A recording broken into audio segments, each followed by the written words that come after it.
And your uniqueness is your competitive edge. Your uniqueness is what sets you above everybody else. And when people ask a question, how do I know my competitiveness? How do I know what I can do? How do I know what I can achieve in life? Let me tell you, the things that affect your heart, the things that bother you, are the things you have got an answer for.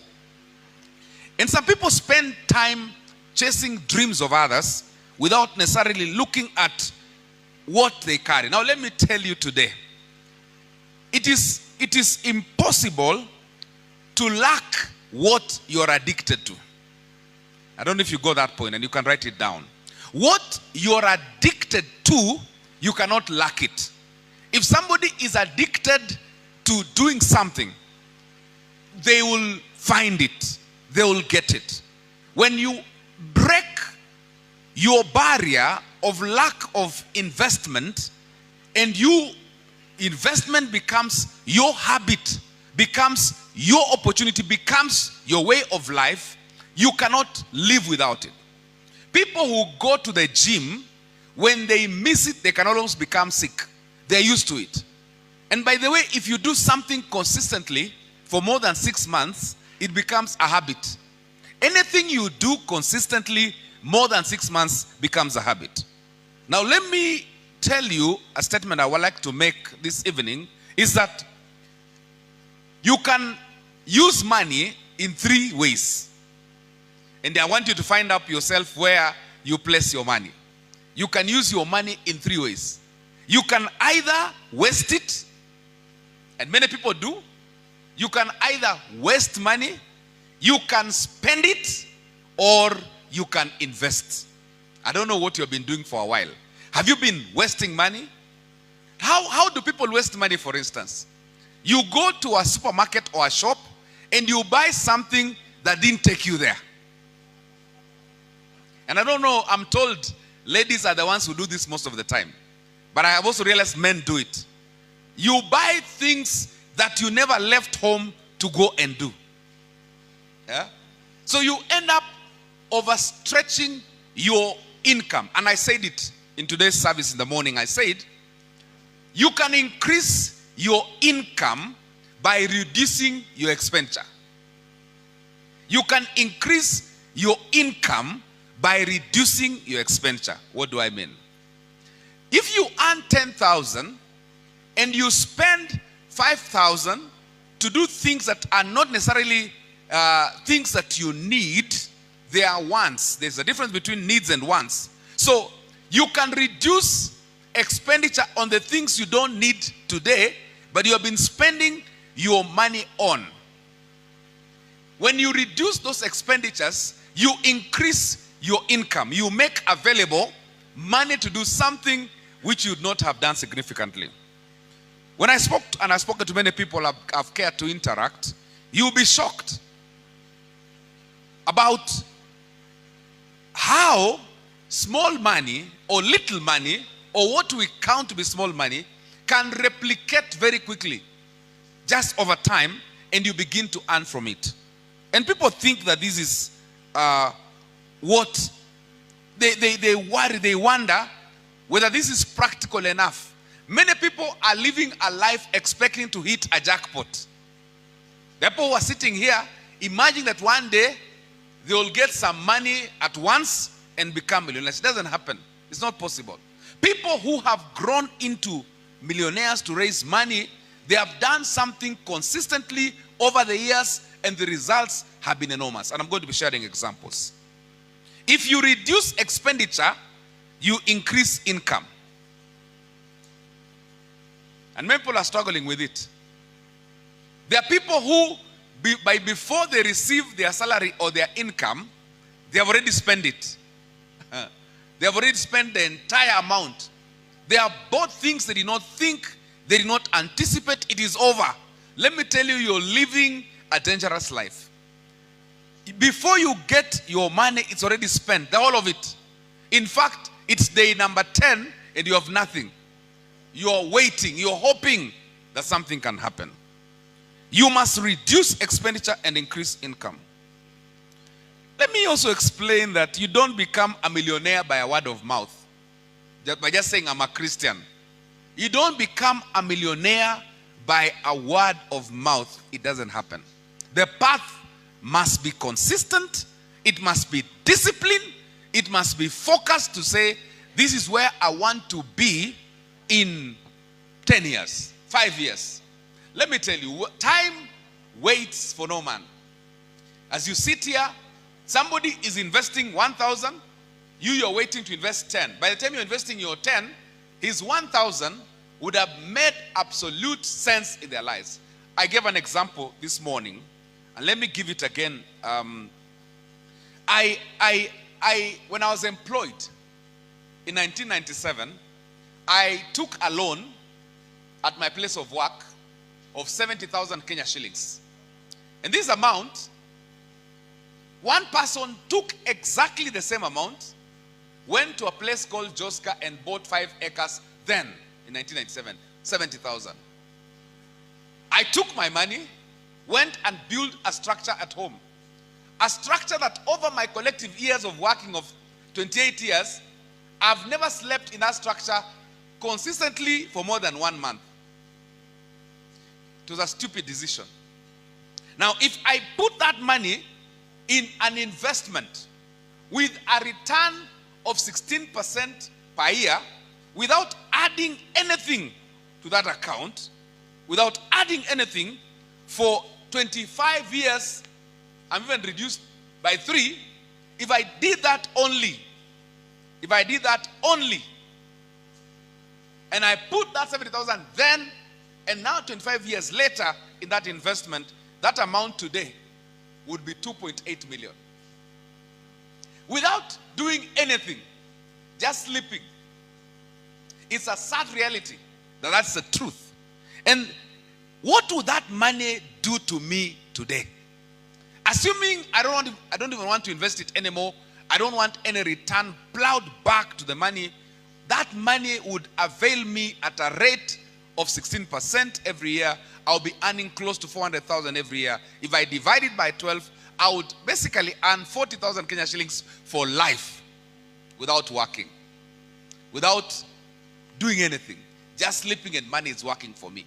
Now, are the things that we have to think about, dream about. Now, it's even more juicier if I just said, after I put the 70,000 shillings there, and I just contributed a modest rate of 1,000 shillings per month, and I added, in addition to the 70,000, and I paid 1,000 bob per month in an investment fund, I put the money in a circle, and I put the money in share capital or deposit. The result after 25 years will be 6 million.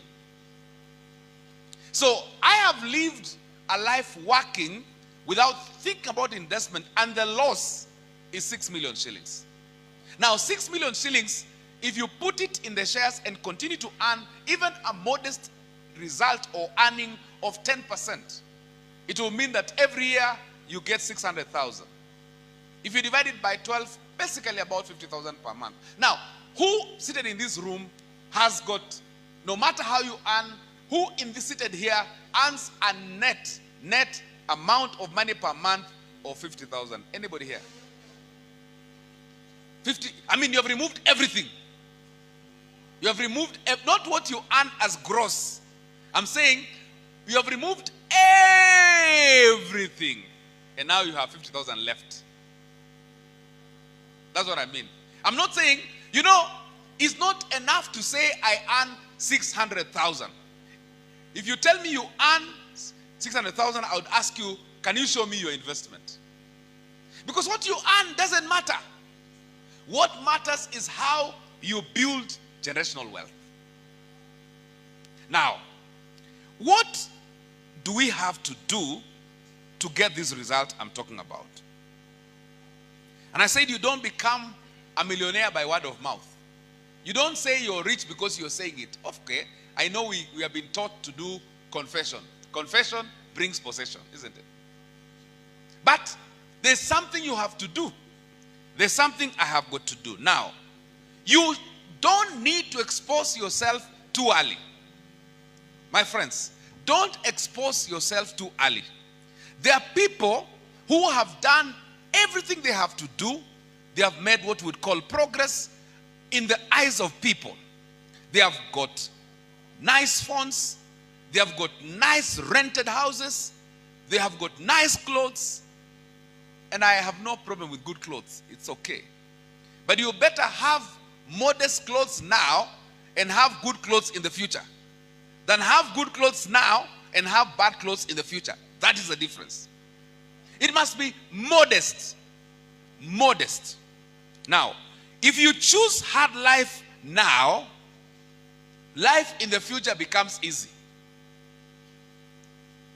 If you choose hard life now, easy life becomes better for you in the future. If you choose easy life now, it becomes hard in the past. And we have seen it. We have seen it in our homes. We have seen it in our families. Where people who worked in the city, who we looked at as people who are blessed, who are educated, when we looked for them in the days of old, we pity them. We see the struggle around them. What is it that they got wrong? They never allowed their money to work for them. And this is something I must help you. Money that is not invested does not work for you. It is easily spent. Money that you have not invested does not work for you. Now, let me give you a test. If I gave you 10 million today, would you purchase a piece of land? Would you buy a house? Would you buy a car? Or would you invest it? What will be your answer? What would be your answer? Would you buy a piece of land? Would you buy a car? Would you buy a house? Or would you invest it? Yes. Yes. And investment would be the easier thing to say. But I can tell you, majority of the people will be influenced to buy land or buy a house. And I can tell you, the same house, if you bought a house today at that 10 million, and somebody put that money on an investment that gives you 16% per year, it will tell you that every year somebody will be earning 1.6 million on those 10 million. And if you don't touch the money in 10 years and you compound that money, the amount would be miraculous. It will be so big, you can now even buy a house bigger than the 10 million house in 10 years. And you'd have got money and you buy the house you want and you have gotten money. So the answer is not in buying the car. The answer is not in buying a piece of land. The answer is in investing the money to make the money work for you. Now, if you buy a big house, and as you grow older, and all of you get older by 1 year, older every year, as you grow older, the need for liquid flow of money, the need for cash money is more important to you every year as you grow older as opposed to when you're younger. That's something you need to know. And land cannot be translated into liquid money as quickly as you want. You could have a piece of land today, but you don't determine when it will be sold. I hope you understand that. So you need more liquid money as you grow older, cash money, than you need to put it in an asset which you cannot dispose when you need it. And many people have made that mistake. Now let me tell you, don't be proud of your salary. Don't be proud of your income. Be proud of your investment. Don't be proud of the money you earn. After you earn, we must ask ourselves the question, what investment have I made by the money that I've earned? Now, let me put it this way. We must take risks. We must take risks of investment. Putting your head down does not mean you cannot be short. Putting your head down doesn't mean you cannot be short. So we have to appreciate We must take a break from our normal routines and begin to work on something. We have seen you enough. And I'm not saying that you avoid coming to church, Dennis. No. I'm not saying that you avoid to come to church. But I want you to call yourself to a meeting and begin to do something that when you appear, you're appearing when you're 1 million richer. Because you would have taken the little money you have to invest. You can invest as little as 500, 1,000, whatever you get. This is my principle of late.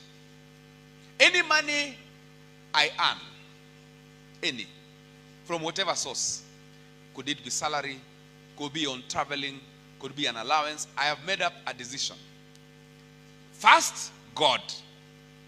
I put my percentage for God. Number 2, you must pay yourself. I'm not saying the way Kenyans say, kupigia mwili pole. That is an idea from hell. That is not an idea from God, it's an idea from hell. Eh? Ponda mali kifo cha? You must pay yourself. And my idea of paying yourself is to invest. So you pay God, you invest, then you go back to your issues. Because that money will begin to work for you sooner than you think. Number 2, I've talked about the doctrine of scarcity. So, take a break from your normal activities and begin to do something. Something on investment, not just something. Every small money you get, you invest. I was happy when I looked at the young people in the church today. Majority have got bank accounts. Majority. I was so impressed. Their bank account is meant to make you have discipline. And I want to advise you, walk to the bank, tell the bank you want to open a progressive fixed deposit account. That's where you can start. All right? So that you put money there which you cannot access. Money you cannot take. Money you cannot wake up tomorrow. You want to go for a trip in Naivasha, you go to the bank and withdraw the money. If you want to go to Naivasha, you must get money from elsewhere. Not the money you have put in the fixed deposit account. You can't do that. So you must now begin to open or invest in a place where you put money that you cannot withdraw. Nelewana. It could be a fixed deposit account giving you an interest rate, 10%, 8%, whatever it is, but at least your money is growing. Don't just put money where it's not growing. Below the mattress, lending people and they're giving you nothing out of it. You must put your money where it grows. After a period, the rate at which your money grows will be unexplainable. It can magnify quickly. So I'm proud for the guys who have got a bank account. If you don't have, you need to open a bank account quickly. I know there are mobile ways of saving money. The only problem is that many people don't have discipline. They withdraw. They put and withdraw. They put and withdraw. That's the only problem that people have. But there are people who have got discipline. Don't waste money. Don't spend money. Invest money. Don't waste money. Don't spend money. Invest money. I repeat. That will be your rolling call. Don't waste money. Don't spend. I know you could have a thrive to spend. But why would you spend money today which can grow and make you to grow your wealth? Now, I want to also say that one other concept that we have to do is to delay gratification. People want to enjoy life. People want to be happy. You want to buy a label cloth, label piece of shoe, label watch, label shoe. You want a label. Do you know how much money those label people make as you spend on them? Do you know how much money they make as they sleep? Do you think the owner of a label goes to work at 5 o'clock? That's what you think. The owner of a label just sits in the house and checks how many stupid people are paying and improving their bank account. In other words, there are moments you don't need a label. You need to save. You need to invest. You need to put money in a place that it grows. Now, a story is spoken about. Maybe you have heard about it, and I read it. A story is told about what we call the Chinese bamboo tree. The Chinese bamboo tree, when it's planted, this is a real story. The Chinese bamboo, when it's planted, it takes 5 years to shoot. 5 years. Even people who look at the farmer think the farmer is a joker. Because they are basically watering the field, they are pouring water on the field, but 5 years, nothing. 5 years, nothing happens. Nothing. It grows. The farmer has to wait for 5 years. No visible growth. And that's what we must do for our investment. But the bamboo is building capacity of its roots. It's developing a strength, a uniqueness, that when it actually comes out, it can stand. So it takes 5 years to develop roots. Now, then in the 5th year, just the 5th year, the bamboo tree shoots 90 feet. On the 5th year, it shoots 90 feet. All the time it has taken to develop roots can now be seen. In the 5th year, the bamboo shoots 90 feet. What is the story about this bamboo tree? For 4 years, there was no something visible, nothing. When you invest your money in a place, you can stay silent for 5 years. Until when you show up in the church 5 years later, you come with a Prado and people begin to call you names because they don't know where you've gotten your money from. But you are the bamboo tree. You shot up on the 5th year and there is nothing you cannot be able to do. Nothing. You can fly everywhere you want to go. You can buy the clothes you want. You can, anything you want to do, but you have been silent for 5 long sacrificial years. But do people want to wait for 5 years? No. They know how many years have you been in Open Blessing Church? More than 20 years.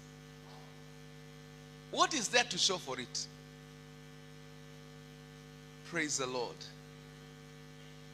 The only thing you have to show for it is say, brother, I'm born again. The Lord is good.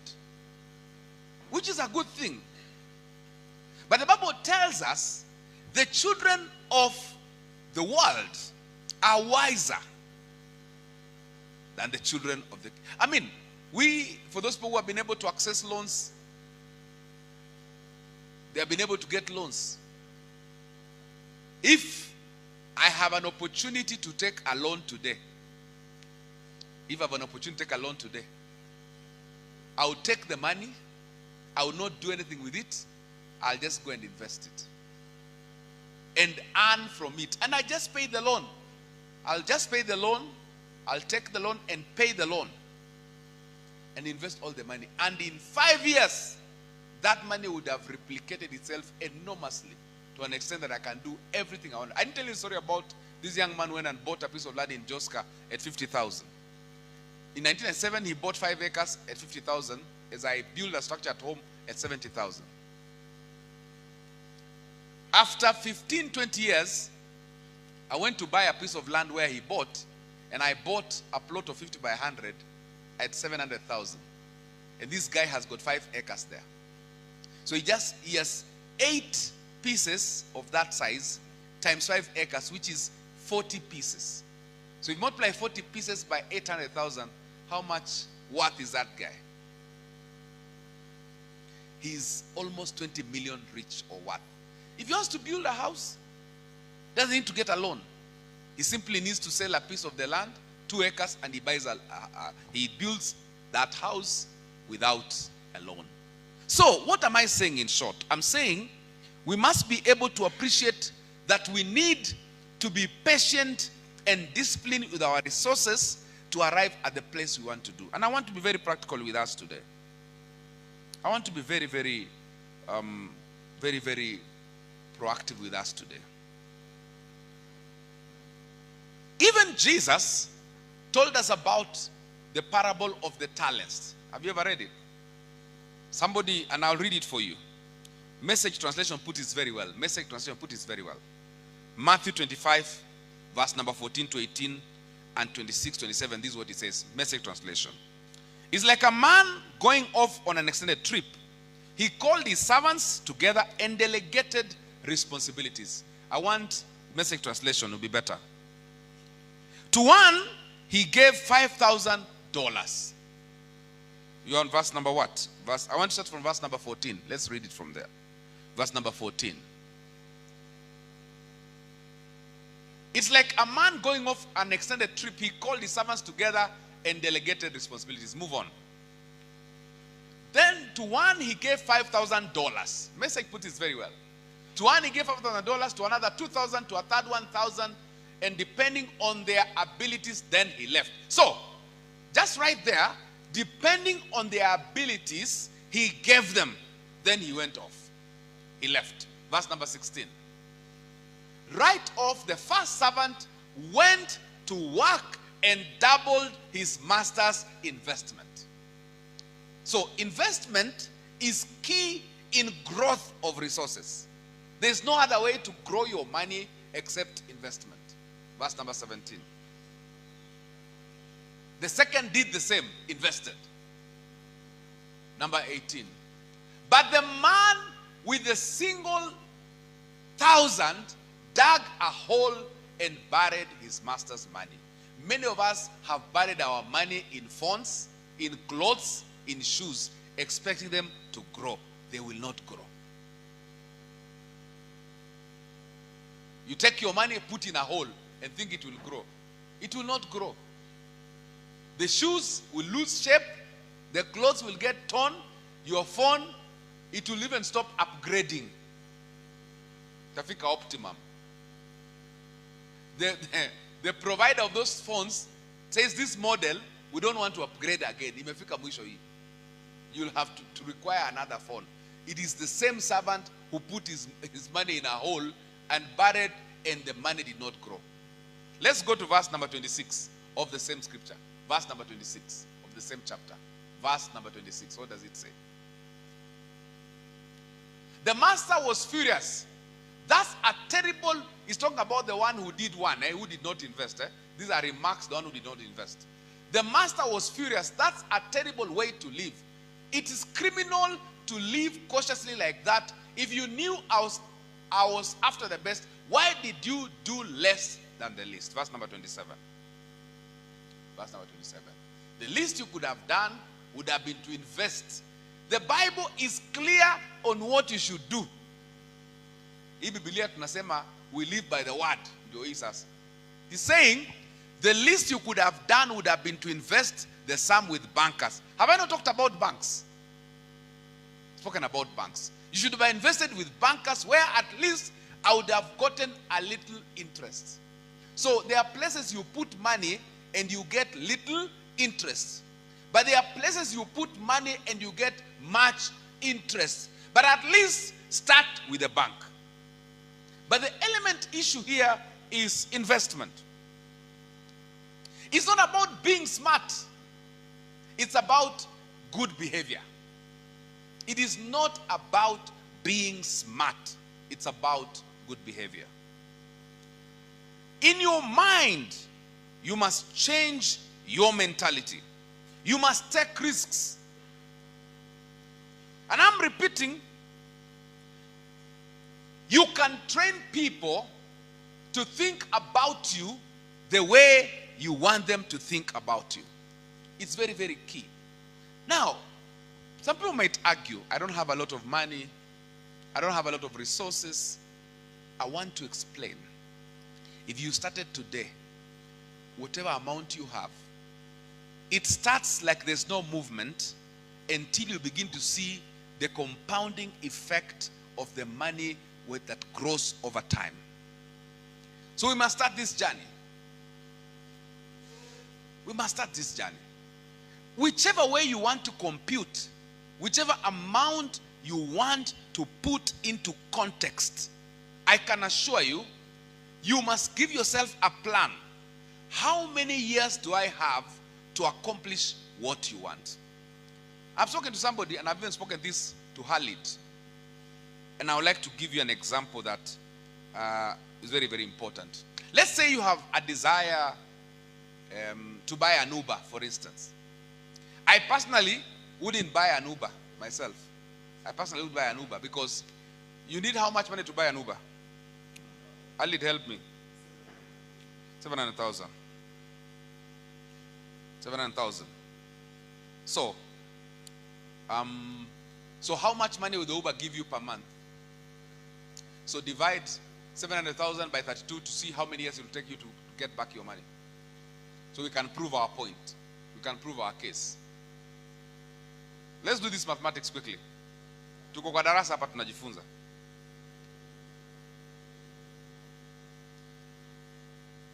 Those are 21 months.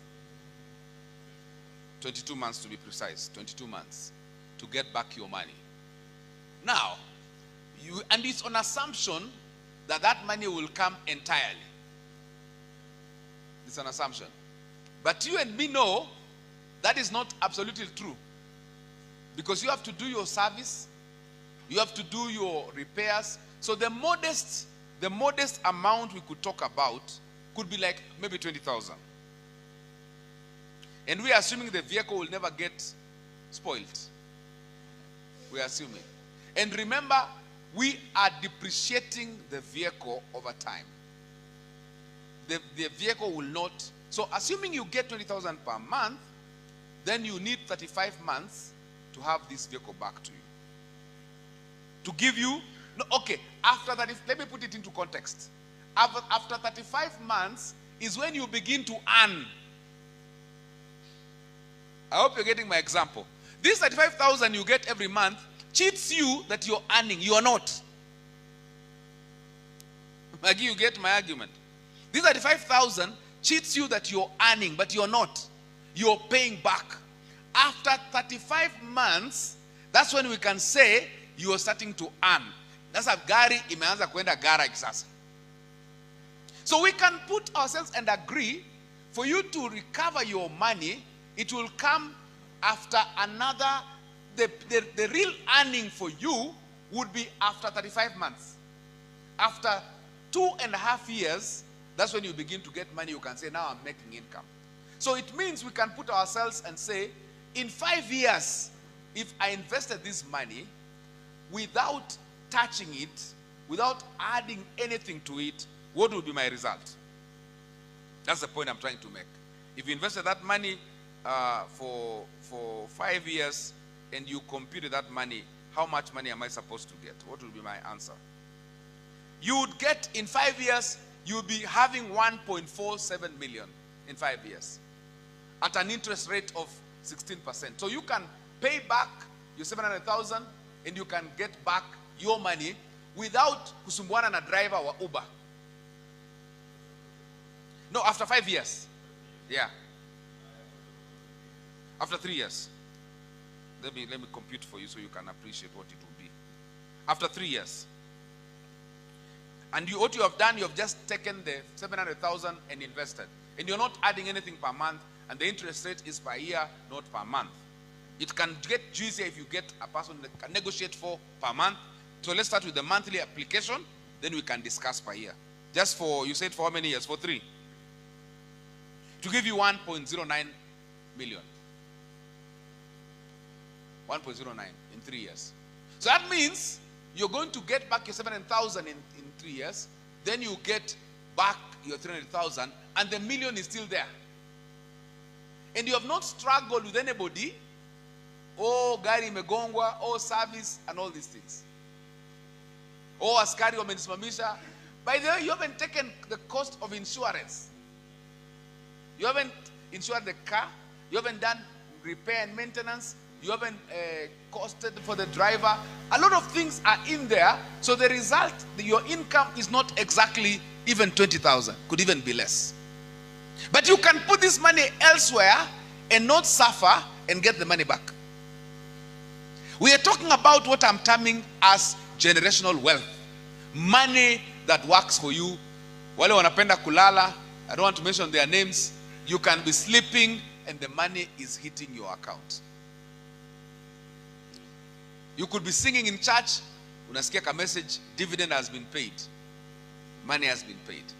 So I wanted to show you, depending on the investment you want to make, you can choose effectively where you don't need to struggle, but the money will come through for you. It will come in as you sleep. Do you know a gentleman, with all due respect, a man called Chris Kirubi? You think what time did you report to office? You think alikuwa anangangana na majam zeni enda office saa 11? Do you know how he made his money? Investments. And it starts small, then grows bigger. So we can make it. You can make it. I can make it. We can be able to progress effectively. So now, I've spoken to you about those matters that I think are very important for you to know. I've spoken about three things. I've spoken about the doctrine of scarcity. Get back from the things you do, call yourself to a meeting, and begin to do what you have not been doing. Then appear, Sister Margaret, after 1-2 years, and you can say for sure, investment yangu imesonga. You can start with 500, you can start with... There are people who are sitting here who are directors. I don't know when you have not started, why you have not started. And this one we are going to fight, if we need to fight until you do what you have to do. You have to invest. So scarcity, they know. You better you take a break, but when you appear, we know you have been investing. And after 3, 4 years, 5 years, we can see great things that have happened in your life. We can see them. I've said you must have the discipline of investment. Once you start, you don't break. You continue. You sacrifice. In 5 years, as people struggle, you're going to be showing some progress in life. Number 3, I've said you must delay gratification. Chelewesha sherehe. Unajua kuna watu wanapenda sherehe sana. Hata kuna watu watao hawezi panda matri ya 50, wanangoja ya 150. Sijua watu kama wako kwa hiyo mkutano. Na hiyo gari unataka nganya, sio? Nimesikia kuna wengine iko na viti kama za ndege. Unapanda ndege iko na viti kama ya ndege, lakini ukienda kulala kitanda yako haikai kama hiyo ndege. So you must learn to delay gratification. Postpone enjoyment. Kidogo tu. Postpone it a little. Then enjoy in the future. You understand? Those 3 things, if you work on them, I can assure you that your life will not be a waste of time. You'll enjoy in the days to come. How do we start? We start now. We start now. We start to do what we have to do. Any income that comes through your hands, I've given you a policy. You pay God, you pay yourself. When I say you pay yourself, you don't eat, you invest. If you have a bank account, go and negotiate with the bank and say, I want to make my account a fixed deposit account. Put your money there and don't remove it for the period of the fixation of the account. If you're in a SACCO, you need to have a difference. In SACCOs, there are 2 things. There's what we call alpha, or what we call deposits, which are measured when you want to take a loan. So you could put money as deposit of 400,000. What it means is that if you want a loan, you can multiply it times 3 and you get back money. That same money, they work on interest on it and they give you at the end of the year. But there's another thing called share capital in the same SACCO.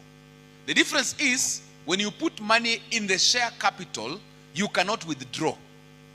But when dividends are paid, the interest on share capital is higher than the interest on deposit. For instance, in the SACCO that I'm in, they pay 10% on deposit and they pay 16% sometimes on share capital. If I had put my money in share capital, I would make 6% more than a person who has put his money on deposit. I hope you understand.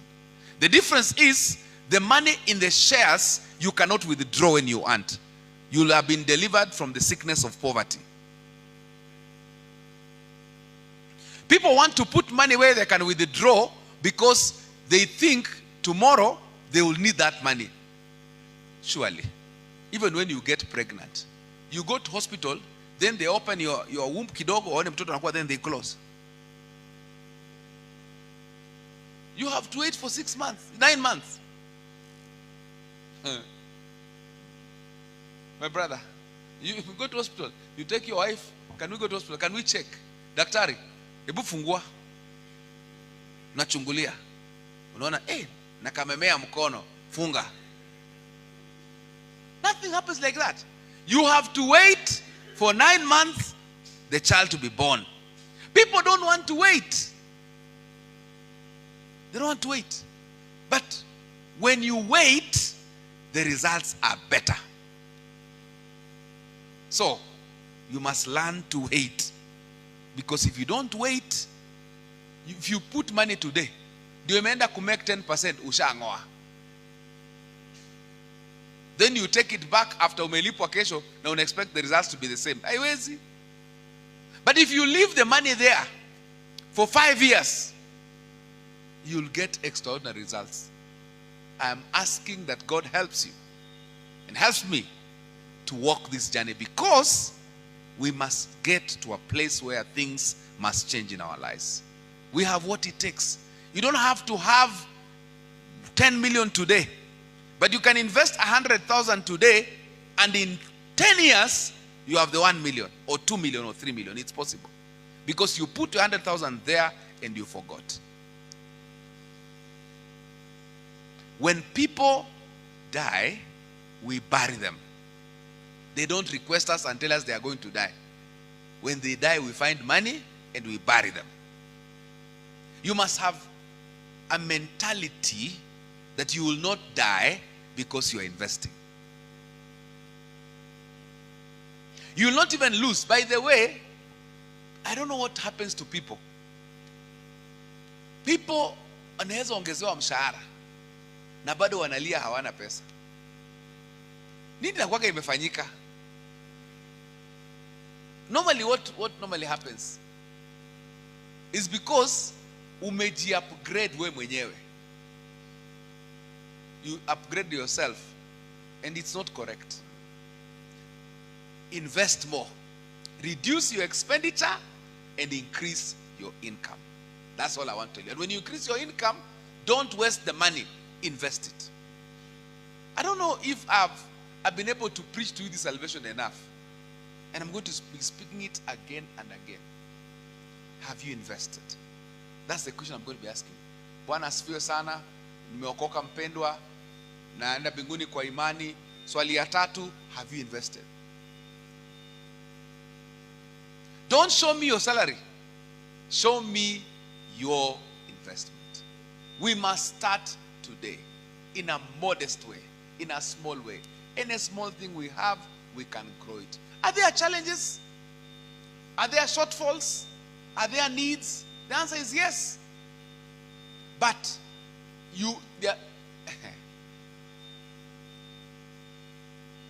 let's say you want a phone of 30,000 and you have got 10,000. Now unangangana kutafuta 20,000. What should you do with the 10,000? Unafaa kuinvest. Kwa sababu huwezi pata hiyo phone ya 30,000. Unataka ya 30 na uko na 10. Sasa unajihurumia mpaka unakula hiyo pesa inaisha.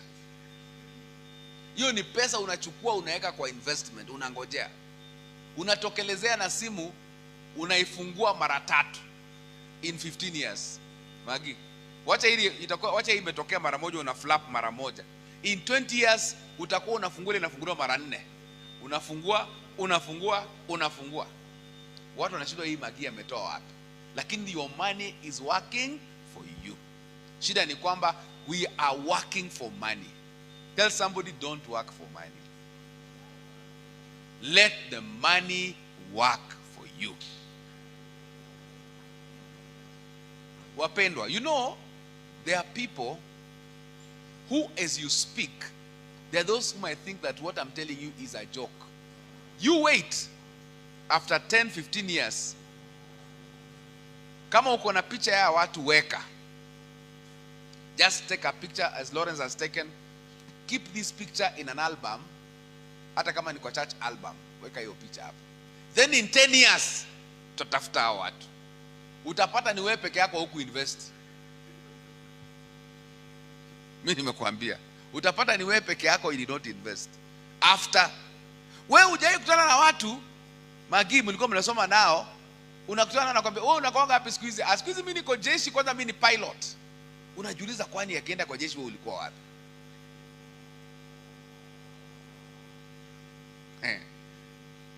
Unatembea na watu unafikiria mko pamoja. Mnafikiria you are together. Until unawatembelea unapata huyu mtu kumbe alikuwa anasoma, sikujua. Kumbe mtu alikuwa anafanya degree, I didn't know. Unasikia mtu ameappointiwa huko na serikali so and so ambassador, unaangalia credentials, wewe unafikiria ako mali wewe huko. Yeye alisonga. Na yeye anakushangaa. Anakuuliza, "Kwani when you left school, kwani where did you go?" Sasa mtu anakuuliza, "Kwani wewe when we left school where did you go? You never looked for..." Anakushangaa sana. Anakuambia, "Okay, let's meet at the Hilton tomorrow."